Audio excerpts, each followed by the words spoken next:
Good afternoon students. आज का chapter ऐसा है जो सिर्फ एग्जाम के लिए नहीं बल्कि पूरी लाइफ से जुड़ा हुआ है आपकी। तो सोचो जरा, अगर आज से 10-15 साल बाद आपको बैक पेन, नी पेन और थकान रहने लगे तो आप सबसे पहले किस चीज को ब्लेम करोगे? गलत posture, lack of exercise, wrong lifestyle, इसी को ना। इसलिए सीबीएसई ने ये चैप्टर इंट्रोड्यूस करा है जिसका नाम है children and women in sports. Okay, so सबसे पहले हम इसके अंदर कुछ टॉपिक्स कवर करने वाले हैं। WHO exercise guidelines, but before that आपको ये पता होना चाहिए कि WHO क्या है, क्यों बना, कैसे काम करता है। उसके बाद हम इन सारे टॉपिक्स को एक एक करके डिस्कस करेंगे। सो WHO क्या है? WHO का फुल फॉर्म है वर्ल्ड हेल्थ ऑर्गेनाइजेशन। ये एक इंटरनेशनल हेल्थ बॉडी है जो पूरी दुनिया के लिए हेल्थ स्टैंडर्ड सेट करती है, पूरे वर्ल्ड के लिए सेट करती है। ओके, ये फॉर्म कब हुई थी? 1948 में। इसके हेडक्वार्टर्स कहाँ है? स्विट्जरलैंड में। और किसके अंडर आता है? यूनाइटेड नेशन, यूएन के अंडर आता है। अगेन, ये एक इंटरनेशनल हेल्थ बॉडी है। याद रखो, ये क्या है? एक इंटरनेशनल हेल्थ बॉडी है जो पूरे वर्ल्ड के हेल्थ स्टैंडर्ड्स को सेट करती है। फॉर्म कब हुई थी? 1948। Very good. Headquarters Switzerland, under United nation, UN. Okay, so simple words में अगर बोला जाए तो WHO क्या है? WHO वर्ल्ड का डॉक्टर है। ओके, इसको बनाने की नीड क्यों पड़ी, हमें ये भी पता होना चाहिए। सो 1940s के बाद क्या हो रहा था? वर्ल्ड वॉर के बाद डिसीज फैल रही थी, तो हर कंट्रीज अपने रूल्स फॉलो कर रही थी। वैक्सीनेशन, न्यूट्रिशन, एक्सरसाइज के कॉमन रूल्स नहीं थे कुछ भी। सो वर्ल्ड को रियलाइज हुआ कि हेल्थ जो है बॉर्डर्स नहीं देखती, इसलिए WHO को बनाया गया ताकि साइंटिफिक रिसर्च के बेसिस पे ग्लोबल गाइडलाइंस दी जा सके। ओके, तो ये वर्क कैसे कर रही थी?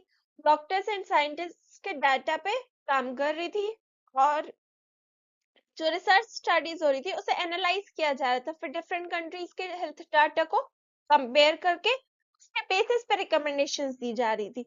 सो ये रूल फोर्स नहीं थे, पर साइंटिफिक होने की वजह से सब इसे फॉलो करते थे। ओके, इस तरीके से WHO आया। अब इसकी नीड क्यों पड़ी थी, कि क्यों इम्पोर्टेंट है इसकी गाइडलाइंस? क्योंकि हर एक एज का बॉडी स्ट्रक्चर क्या होता है? अलग होता है। जो हेल्थ एक चाइल्ड के लिए सही है वो एल्डरली के लिए क्या हो सकती है? डेंजरस हो सकती है। इसलिए WHO ने एज वाइज गाइडलाइंस बनाई। अब उन एज वाइज गाइडलाइंस को हम एक एक करके डिस्कस करेंगे। इसका मेन फोकस क्या था? सबसे पहले ये पता होना चाहिए हेल्थ एंड फिटनेस और डिसीज प्रिवेंशन पे। जो गाइडलाइंस 5 to 17 ईयर्स के लिए थी, ये सबसे पहले 5 to 17 ईयर्स का जो एज पीरियड है, ये किसका होता है? ये ग्रोथ फेज होता है। ओके, इस एज में बोन्स डेवलप होती है, मसल स्ट्रॉन्ग होती है, और पोस्चर भी क्या होता है? फिक्स हो जाता है। सो WHO ने उसी बेसिस पे रिकमेंडेशन दी। तो डेली एक्टिविटी क्या होनी चाहिए? मिनिमम 60 मिनट्स की डेली एक्टिविटी होनी चाहिए। मोस्टली जो है बच्चे एरोबिक्स करें, और वीक में 3 दिन, 2 दिन जो है muscle plus bone strengthening focus करा जाए। अगर इस एज में एक्टिविटी नहीं होगी तो जो डिफॉर्मिटीज है वो स्टार्ट होने लग जाती है, like flat foot, obesity, poor body structure, ये सारी चीजें होने लग जाती है, बच्चे फेस करने लग जाते हैं। ओके, नेक्स्ट एज ग्रुप क्या था हमारा? 18 to 64 ईयर्स। ये एक प्रोडक्टिव एज होती है। इसके अंदर क्या रिकमेंड किया गया? 150 to 300 मिनट्स की मॉडरेट एक्टिविटी पर वीक होनी चाहिए आपकी, प्लस स्ट्रेंथ ट्रेनिंग होनी चाहिए। कितने? 2 डेज तो मिनिमम वीक के। इसका बेनिफिट क्या रहेगा? हार्ट हेल्दी रहेगा, बीपी एंड डायबिटीज कंट्रोल में रहेगी, और लोगों को स्ट्रेस भी कम होगा इसकी वजह से। ओके, नेक्स्ट जो एज ग्रुप था वो 65 ईयर प्लस था। इसके ये कौन सी एज होती है? मेंटेनेंस एज होती है। इसका फोकस कहाँ था? Balance, coordination plus strength training पे था। ऐसी एक्सरसाइज वगैरह करनी चाहिए इन लोगों को, सो दैट कि वो गिरने से बचे और फ्रैक्चर वगैरह से भी बचाव हो उन्हें। नेक्स्ट टॉपिक हमारा postural deformities, but before that हमें ये पता होना चाहिए पोस्चर क्या होता है। सो पोस्चर बॉडी का खड़ा होना, बैठना, चलने का तरीका, यही क्या है? हमारा पोस्चर है। अगर गलत पोस्चर लंबे टाइम तक रहता है तो क्या उसे बोलते हैं हम? Postural deformities. So incorrect posture leading to misalignment of body parts. Okay, जैसे कि ये कुछ एग्जांपल है: knock knees, bow legs, flat foot, round shoulders, spine deformities के थ्री टाइप्स होते हैं, एक एक करके हम आगे डिस्कस करेंगे। सबसे पहले हम नोक नीज की ओर चलते हैं। सो नोक नीज क्या होता है? इसके अंदर नीज टच होते हैं, जैसा कि आप फोटोग्राफ में देख सकते हो।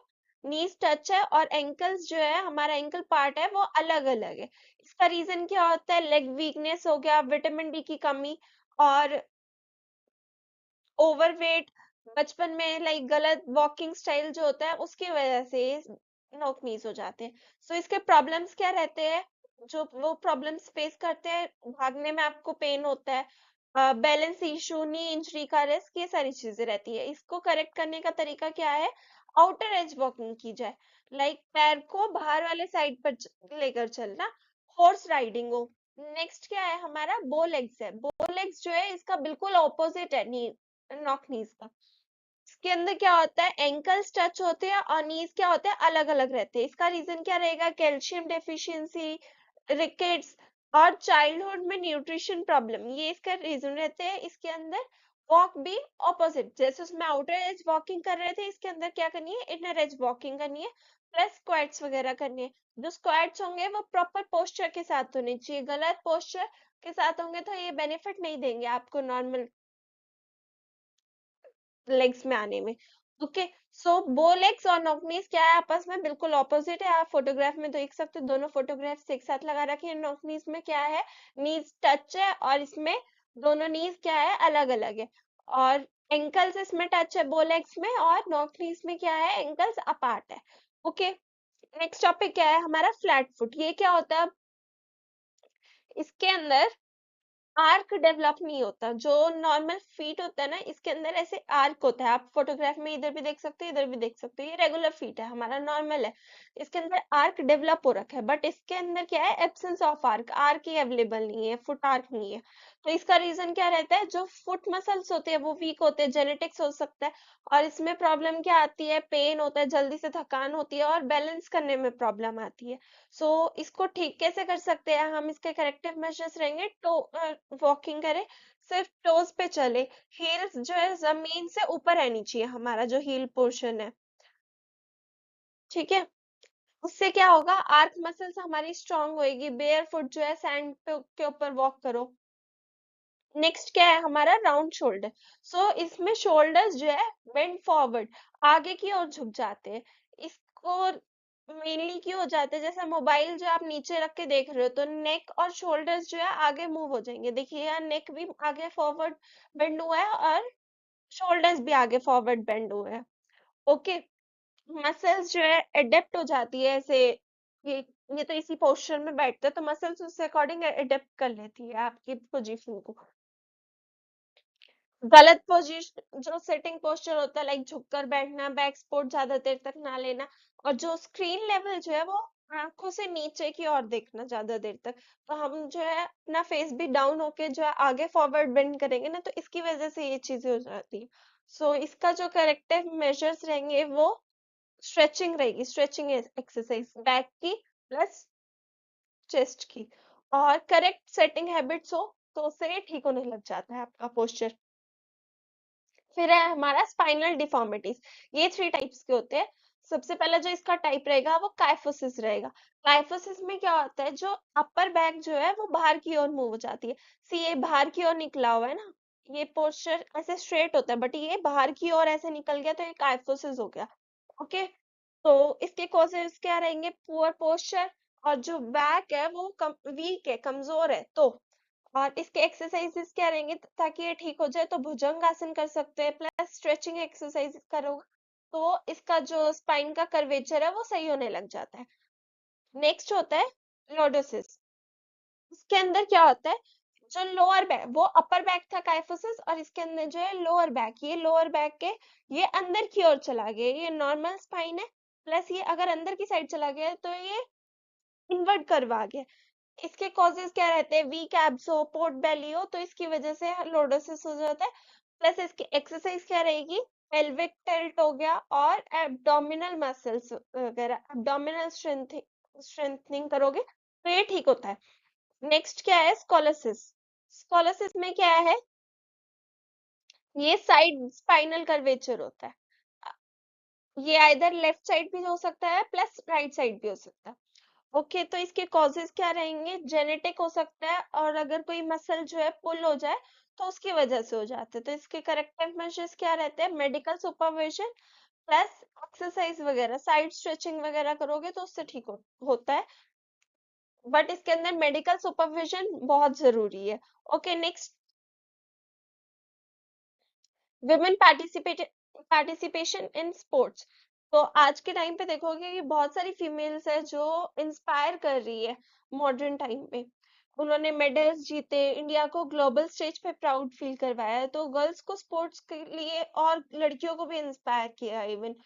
तो इसके बेनिफिट्स क्या रहेंगे वुमेन स्पोर्ट्स के? तो फिजिकली भी बेनिफिट है, इसके अंदर स्ट्रॉन्ग मसल होगी, बेटर स्टेमिना होगा, हार्मोनल बैलेंस आएगा। साइकोलॉजिकली देखें तो कॉन्फिडेंस बिल्डअप होगा, स्ट्रेस कंट्रोल में रहेगा, प्लस उन्हें डिसीजन पावर मिलेगी, डिसीजन मेकिंग पावर मिलेगी। ओके, सोशल सोशल में देखें तो इक्वालिटी आएगी आपस में, मेल फीमेल्स के बीच में, कि उनका भी पार्टिसिपेशन रहेगा सोसाइटी के अंदर, प्लस लीडरशिप क्वालिटी, उनकी भी पहचान बनेगी, रिकग्निशन, ये सारी चीजें रहेगी इसके बेनिफिट्स में। सो नेक्स्ट टॉपिक क्या है हमारा? Menarche. Menarche refers to the first occurrence of menstrual cycle in girls. Okay, it indicates the beginning of puberty plus reproductive maturity. It usually occurs between 11 to 14 years, but depends upon nutrition, genetics plus physical activity क्या है उनकी। फिर next topic क्या है हमारा? Menstrual dysfunction. Menstrual dysfunction क्या होता है? ये इरेगुलर साइकिल्स होते हैं, delayed cycles, absence of menstruation, ये सारी चीजें रहती है इसके अंदर। इसके कॉजेज क्या होते हैं? फिजिकल ट्रेनिंग अगर बहुत ज्यादा है, ओवर ट्रेनिंग है हमारा, स्ट्रेस है, और लो कैलोरी इनटेक है, या पुअर न्यूट्रिशन है, हार्मोनल इम्बैलेंस है, तो उसकी वजह से क्या है? मेंस्ट्रुअल डिसफंक्शन हो सकता है हमारा। इसको स्पेशल कंसिडरेशंस क्या रहने चाहिए फीमेल के लिए? प्रॉपर डाइट ले, प्रॉपर रेस्ट वगैरह ले, और मेडिकल गाइडेंस भी होना बहुत जरूरी है। ओके, नेक्स्ट टॉपिक क्या है? Female athlete parade. ये क्या होता है? It is a medical condition involving three inter connected problems. जो थ्री इंटर रिलेशनशिप प्रॉब्लम्स है, हेल्थ प्रॉब्लम्स है, इसके अंदर वो आती है। इसके मेनली कौन फेस करता है? ये विमेन एथलीट्स फेस करती है इसे।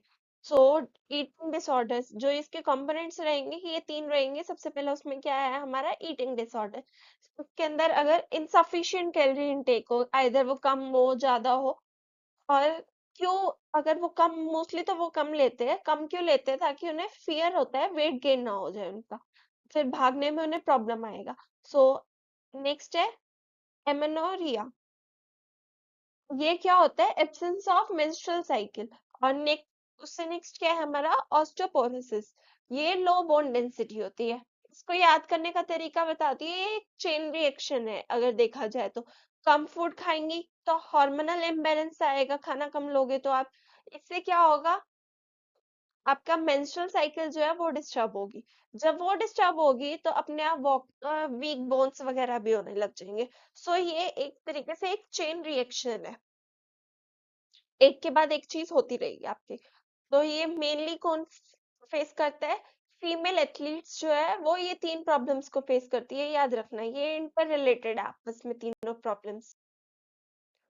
सो अगर इसका प्रिवेंशन करना है तो वो कैसे हो सकता है? बैलेंस न्यूट्रिशन ले, प्लस हेल्दी जो है ट्रेनिंग वगैरह ले, और मेडिकल अवेयरनेस जो है आपको पता होनी बहुत जरूरी है, आपके बेनिफिट्स क्या है अगर आप ऐसे चीजें कर रहे हो तो।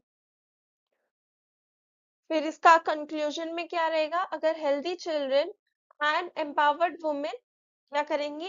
एक स्ट्रॉन्ग स्पोर्ट्स कल्चर जो है बिल्ड कर सकते।